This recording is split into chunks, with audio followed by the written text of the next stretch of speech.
మామగారిస్తాడు. సూడిద అంటారు. సూడిద అంటే కానుక. ఎవరిస్తారంటే మామగారిస్తాడు.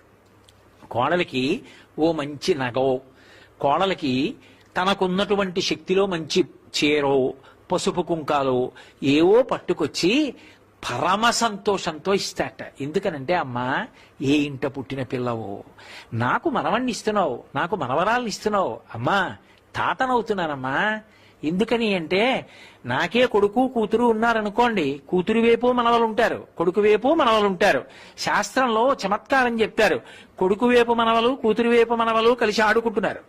ఆడుకుంటుంటే ఏదో నాకున్న 2 ఆవులు పక్కదొడ్లో పడ్డాయి అనుకోండి, తాతగారు మీ ఆవులు పక్కదొడ్లోకి పోయాయి అంటాడు కూతురు మనవడు. తాతగారు మన ఆవులు పక్కదొడ్లోకి పోయాయి అంటాడు కొడుకు పిల్లలు. నా అన్న వంశోద్ధరణ ఇటువైపు నుంచి అంటే కోడల వైపు నుంచి. ఎక్కడో పిల్ల ఇక్కడ వంశాన్ని పెంచుతోంది.